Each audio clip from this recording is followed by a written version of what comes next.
सहनाववतु सहनौ भुनक्तु सह वीर्यं करवावहै तेजस्विनावधीतमस्तु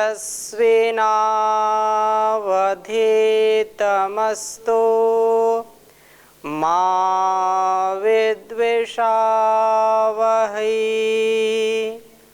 ओम शांति शांति शांति। वैदिक जीवन पद्धति की इस कक्षा में आप सबका हार्दिक स्वागत है, अभिनंदन है। जीवन का प्रत्येक मर्म, प्रत्येक स्वधर्म स्वकर्म हमारे लिए उतना ही महत्वपूर्ण है जितना हम जीवन में सुखों की कामना करते हैं। सुखमय जीवन हम बना पाएं उसके लिए हमारे जीवन में ज्ञान की आवश्यकता पड़ती है। बिना ज्ञान के व्यक्ति कभी भी दुख से छूट नहीं सकता है। अतएव हम सब का ये परम कर्तव्य है। ज्ञान कोई किसी के अधीन रहने वाला नहीं। ज्ञान अर्थात ज्ञान प्राप्त करना हम सबका जन्म सिद्ध अधिकार है। जब तक व्यक्ति के अंदर ज्ञान नहीं उतरेगा, जब तक स्वबोध नहीं होगा, स्वकर्तव्य का बोध नहीं होगा, इस जीवन को कैसे जिए उसका बोध नहीं होगा, तब तक व्यक्ति दुखी होगा। और जब जान जाएगा, समझ जाएगा, उसको विवेक उत्पन्न हो जाएगा कि हमारा व्यवहार कैसे होना चाहिए। कुछ लोग इतने वैराग्य की बात करते हैं कि संसार में कुछ नहीं है, कुछ भी नहीं है, संसार तो ऐसे माया है, लीला है, ये है वो है। लेकिन उस परमात्मा ने इस संसार को बनाया है, कुछ विचार करके बनाया है, और संसार में हमने आकर के यदि उसके द्वारा दिए गए उपदेश, आदेश, निर्देश का पालन नहीं करते हैं तो यही संसार हमको दुख देता है। और जब हम इसकी बारीकी को समझते हैं, इसकी जो हेय और उपादेयता है, जो ग्राह्य और त्याज्य है, उन बिंदुओं पर हम जब ज्ञान पूर्वक विचार करते हैं, विमर्श करते हैं, तो निसंदेह हमारा ज्ञान और प्रबल होता जाता है, बढ़ता जाता है। और ज्ञान ही ऐसा साधन परमात्मा ने बनाया है, ज्ञान ऐसा प्रकाश है, ऐसा दीपक है जिससे व्यक्ति भटकता नहीं है। इसलिए कहा है कि ज्ञान विहीना सर्वमतेन भजति न मुक्तिम जन्म सतेन। तो ज्ञान के द्वारा व्यक्ति तर जाता है और ज्ञान के अभाव में व्यक्ति मर जाता है, मारा जाता है। इसलिए ये ज्ञान का जो मूल है, जो ज्ञान का स्रोत है, ज्ञान जिसके अंदर समाया हुआ है, ज्ञान का ये चार वेद जो हैं ज्ञान का सागर है। इसलिए कहते हैं वेदो अखिलो धर्म मूलम। संसार के जो भी कर्तव्य हैं, जो भी हमारे स्वधर्म है, स्वकर्तव्य है, स्वकर्म है, उनका बोध, विधि और निषेध, क्या करना क्या नहीं करना, कैसे हमारे विचार हो, कैसे विचार ना हो, ये हमको वेदों से सीखने को मिलता है। तो इसी क्रम में हम ऋग्वेद के प्रथम मंडल के 30वें सूक्त का स्वाध्याय कर रहे थे। और यहाँ पर जो हमने पिछले उसमें मंत्रों में पढ़ा था, अर्थात 29वें सूक्त में पढ़ा था, कि वहाँ हमारी जो मनोवांछित स्थिति है वो प्रभु की प्राप्ति की है। और प्रभु की प्राप्ति कब होगी? जब हमारे अंदर शुद्धता होगी, पवित्रता होगी। हमारा स्वभाव दूसरों के दुर्गुणों पर नहीं होना चाहिए, दूसरों के सद्गुणों पर होना चाहिए। दुर्गुण अपने देखना और सद्गुण दूसरों के देखना। परगुण परमाणुन, ये परगुण और परमाणु परगुण परमाणु जब हम देखते हैं, छोटे छोटे दूसरों के गुण देखते हैं, तो उससे हमारी प्रवृत्ति बदल जाती है, हमारे अंदर उदारता आ जाती है। तो कवि इसलिए कहते हैं परगुण परमाणुन पर्वती कृत्य नित्यम निज हृदय विकसंतः संति संताकियंतः संति संताकियंतः। कह रहे हैं कि संसार में ऐसे कितने लोग हैं, कितने संति संताकियंता, ऐसे संसार में कितने लोग हैं जो दूसरों की केवल भलाई देखते हैं, दूसरों के छोटे छोटे गुणों को पर्वत के समान जो है बताते हैं कि अरे ये तो बहुत महान है, बहुत इस गुणवान है, उसको उत्साह देते हैं। नहीं तो संसार में यदि हमसे थोड़ी सी भूल हो जाए, थोड़ी सी चूक हो जाए, तो लोग जो है तिल का ताड़ बना देते हैं, तिल का ताड़ बना देते हैं। मतलब छोटी सी गलती को इतना बढ़ा चढ़ा करके लोग बढ़ाते हैं, समझाते हैं, दूसरों को बुराई करते हैं, निंदा करते हैं कि अच्छा व्यक्ति भी बुरा बन जाए। तो ये कवि कहता है जो दूसरों के गुण हैं और छोटे से गुण हैं उनको उत्साह से बताता है कि आप बहुत गुणवान हैं। ऐसा करने से क्या होगा, एक तो हमारा स्वभाव ठीक होगा, दूसरा जो व्यक्ति सुन रहा है उसका स्वभाव भी परिवर्तित होने लगता है कि अरे मैं ऐसा गुणवान व्यक्ति हूं। लोगों ने सदैव दूसरों की बुराइयों पर नजरें डाली हैं। संसार में ऐसा कोई व्यक्ति नहीं जिसमें कोई गुण नहीं, कोई भी ऐसा, और कोई भी ऐसी वनस्पति नहीं जिसमें कोई औषधि गुण नहीं। मनुष्य है तो कुछ ना कुछ तो गुण उसके अंदर जरूर होगा। इसलिए गुणवान हम बने। और यह जो अब हम 30वें सूक्त के दूसरे मंत्र का स्वाध्याय करेंगे, पवित्रता व निरोगता। जहां पवित्रता है वहां पर निरोगता है। पवित्रता नहीं है तो रोग आएंगे ही आएंगे। वेद मंत्र मैं लिख देता हूं, फिर आगे चर्चा करता हूं।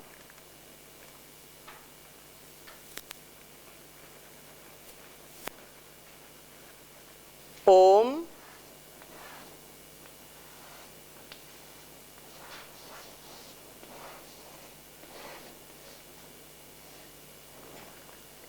शतम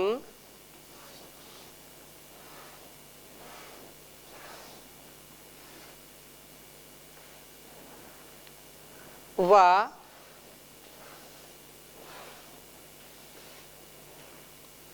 यह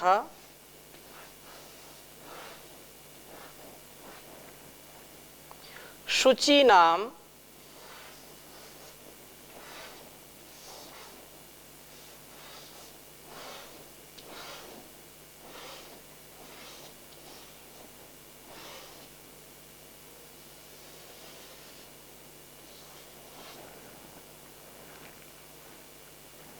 सहस्त्रम व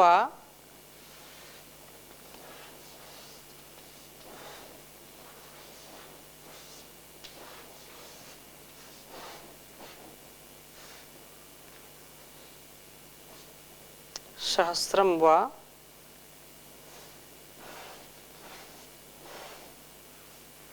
समाशिराम।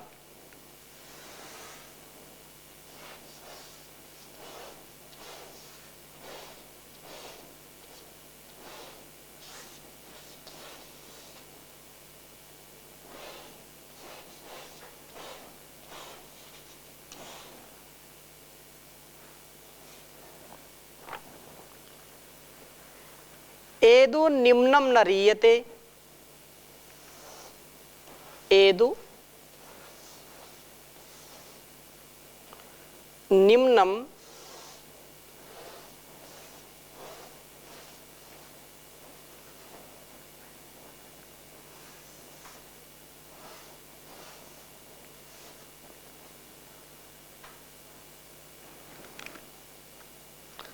समाशिराम। एदु निम्नम न रीयते।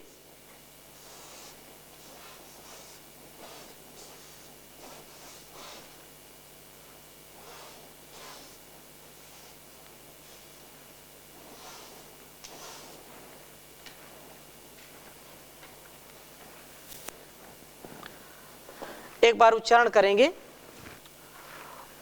ओम शतं वा यः शुचीनां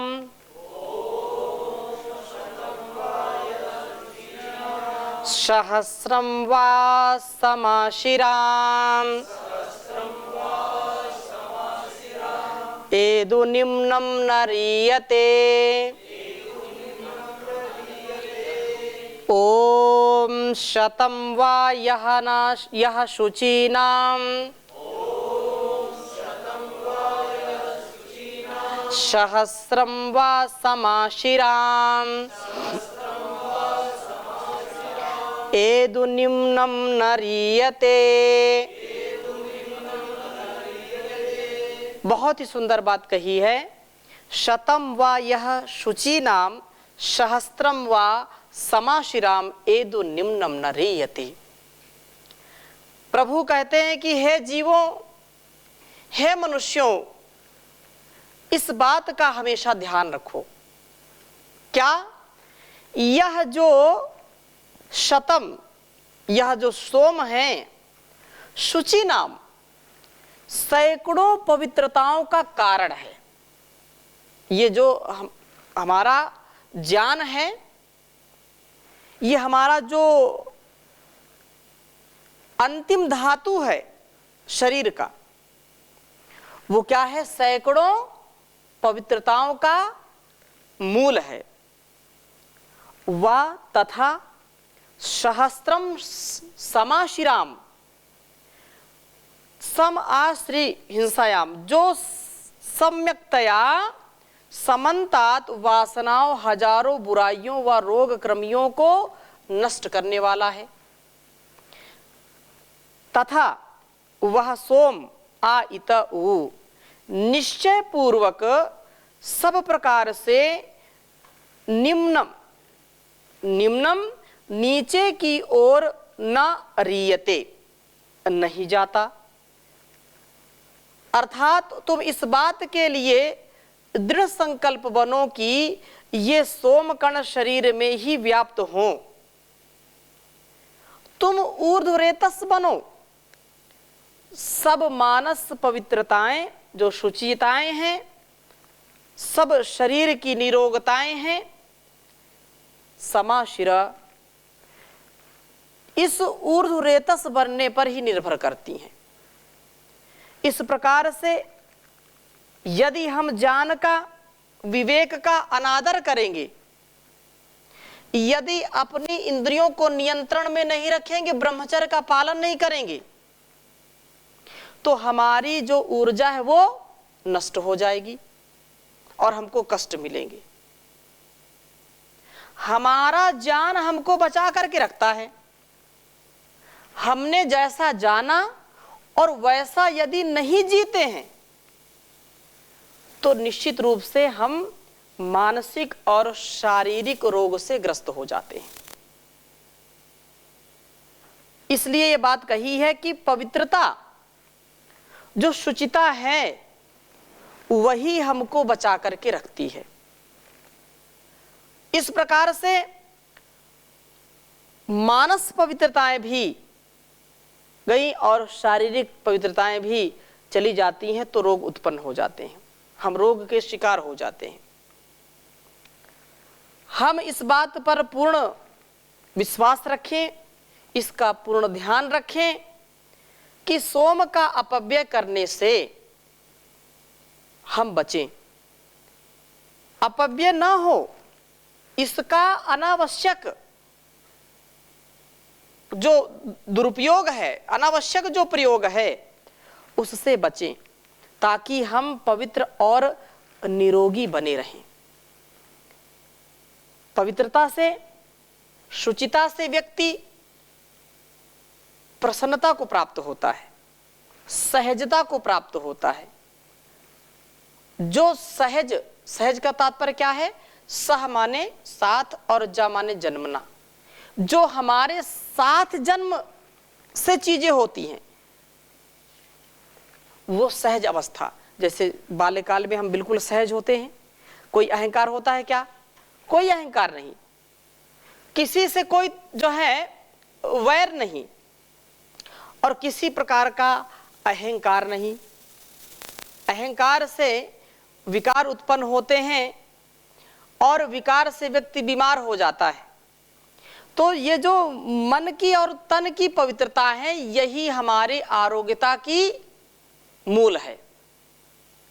यदि मन पवित्र नहीं होगा, मन में यदि खोट है, तो व्यक्ति निश्चित रूप से उसके ऊपर रोग के चोट जरूर पड़ेंगे। रोग, चाहे व्यक्ति हमको देखने में तो बहुत बलिष्ठ दिखाई पड़ता है, लेकिन मन का रोग ऐसा होता है कि अंदर अंदर व्यक्ति को खोखला कर देता है। खोखला करता है कि नहीं करता? इसलिए बाहर से तो हिष्ट पुष्ट हो, लेकिन मन यदि, आत्मबल यदि कमजोर है तो व्यक्ति कभी भी उन्नत नहीं बन सकता है। आत्मबल कब मिलेगा? जब व्यक्ति पवित्र होगा, उस निर्विकार होगा, उसके मन में कोई विकार नहीं होगा।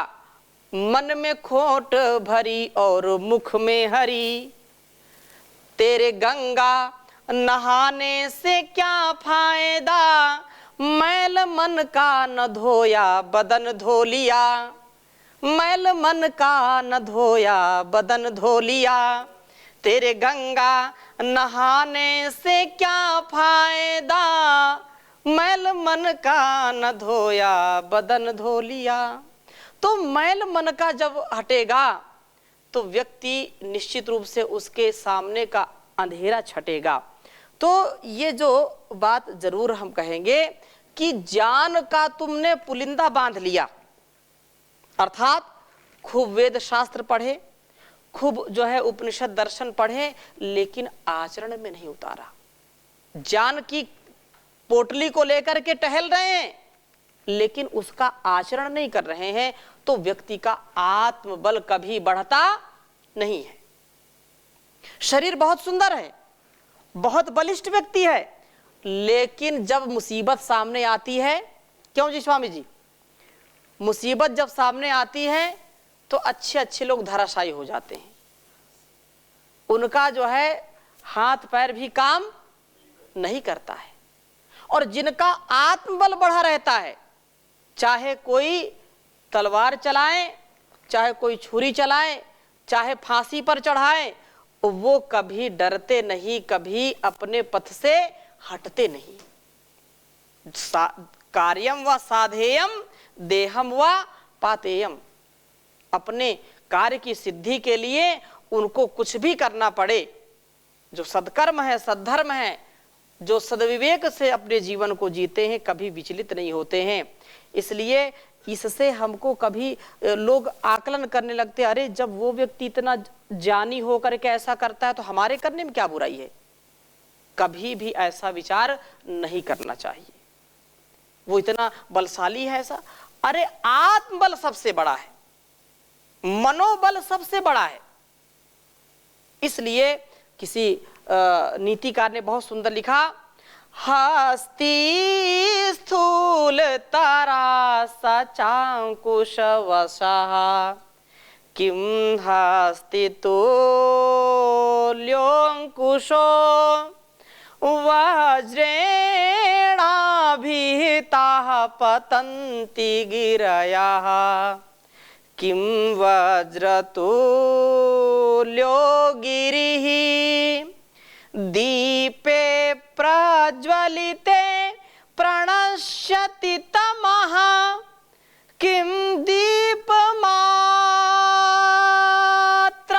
तमः, तेजो यस्य विराजते सबलवान्, स्थूलेषु कः प्रत्ययः, स्थूलेषु कः प्रत्यया। कह रहे हैं कि स्थूल हाथी सबसे ज्यादा बड़ा होता है और कितना बलवान होता है कि नहीं होता है। लेकिन बलवान होते हुए भी वो किसके बस में रहता है? अंकुश के बस में रहता है। पीलवान जो होता है उसको अंकुश लगाता रहता है कि नहीं? तो कह रहे हैं कि हाथी बहुत मोटा होता है किंतु वह अंकुश के वश में हो जाता है। तो क्या अंकुश हाथी जितना मोटा होता है? क्या नहीं होता ना। इसी प्रकार से दूसरा उदाहरण देते हैं कि वज्रेण अभिता पतंति गिरया। वज्र जब वज्रपात होता है, जब बिजली गिरती है पहाड़ों पर, तो बड़े से बड़े पहाड़ भी चकनाचूर हो जाते हैं, बिल्कुल वो चूर चूर होकर के धराशायी हो जाते हैं, पृथ्वी पर बिल्कुल बिखर जाते हैं। तो कह रहे हैं कि वज्र के प्रहार से पर्वत टूट पड़ता है। तो क्या पर्वत वज्र जितना ही होता है? क्या नहीं होता, वो तो बहुत बड़ा है। इसी प्रकार से और एक उदाहरण देते हैं कि दीपक जो दीपे प्रज्वलिते प्रणश्यति तमः, बहुत बड़ा कक्ष है, कमरा है, रूम है, और एक छोटा सा दीपक वहां जला दीजिए, अंधकार में एक छोटा सा दीपक जला दीजिए। तो क्या अंधकार की औकात एक छोटे से दीपक की जैसी है? क्या अंधकार तो बड़ा विस्तारित होता है। परंतु अब बात कह रहे हैं कि तेजो यस्य विराजते स बलवान। समझने की बात है। कहते हैं कि जो तेजस्वी होता है, जो पवित्र होता है, प्रकाशित होता है, जो विशुद्ध मन वाला होता है, वही बलवान होता है। स्थूलेषु का प्रत्यय, जो केवल मोटा है या विशाल है, कितने शास्त्रों का उसने स्वाध्याय किया, कितने श्लोक, कितने मंत्र उसको याद हैं, ये महत्वपूर्ण नहीं है। महत्वपूर्ण क्या है? आपने यदि एक भी श्लोक मंत्र याद कर लिया और उसके भावों को जीने लगे, तो ये सबसे बड़ी तेजस्विता है।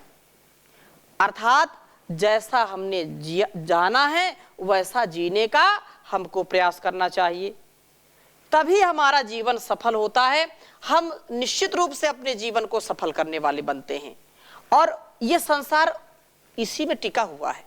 केवल मनुष्य ऐसा पशु है, ऐसा विकृत मानसिकता वाला हो जाता है कि ये पता नहीं क्या से क्या अपने आप को समझता है। अगर हम प्रकृति की बात करें तो प्रकृति कभी भी अतिक्रमण नहीं करती है। जो परमात्मा ने जिस स्वभाव को जिसके ऊपर समर्पित कर दिया, उसको अर्पित कर दिया, वो उससे कभी भी पीछे हटते नहीं। कोई भी पशु पक्षी हो, कोई भी हो। इसलिए व्यक्ति परेशान होता है, हताश होता है, निराश होता है। और वो लोग कभी निराश हताश नहीं होते जो प्रकृति से अपने आप को जोड़ करके रखते हैं, जो प्रकृति में घुले मिले होते हैं। वो देखिए दीर्घजीवी होते हैं, वो शुद्धात्मा होते हैं, विशुद्ध आत्मा होते हैं। और वो भक्ष अभक्ष का ध्यान रखते हैं, क्या खाना क्या नहीं खाना, कैसे विचार करना कैसे नहीं करना। इसलिए हमको जीवन में कैसे जीना है। कहा कि फूलों से तुम हंसना सीखो और भंवरों से गाना, वृक्षों की डाली से सीखो फल आए झुक जाना, सूरज की किरणों से सीखो जगना और जगाना, मेहंदी के पत्तों से सीखो पिस कर के रंग लाना, दूध और पानी से सीखो मिलकर प्रेम बढ़ाना, सुई और धागे से सीखो बिछड़े हुए को मिलाना, कोयल से तुम सीखो प्यारे मीठे वचन सुनाना, मीठे मीठे गीत सुनाकर सबका चित्त चुराना, नर्तन पा कर के सीखो सुखद समाज बनाना, दीन दुखी की सेवा में ही अपना चित्त लगाना, झूठ कपट को त्यागो प्यारे सतमार्ग पर चलना, कहे तैसी सीखो प्यारे इन्हीं पदों को गाना, फूलों से तुम हंसना सीखो भौरों से तुम गाना, भौरों से तुम गाना। तो ये प्रकृति हमको बहुत कुछ सिखाती है। प्रकृति हमेशा हंसती मुस्कुराती रहती है, कभी उसको तनाव नहीं होता है। तो हम भी प्रकृति में रहें, मूल प्रकृति को हम जानें, और इस जान पहचान से हमारे जीवन का जो है गंतव्य सुदृढ़ होगा, सफल होगा हमारा जीवन। तो इन्हीं शुभ भावों के साथ आज की कक्षा को यहीं पर विराम देते हैं। शेष चर्चा अगली कक्षा में करेंगे। ओम शांति शांति शांति।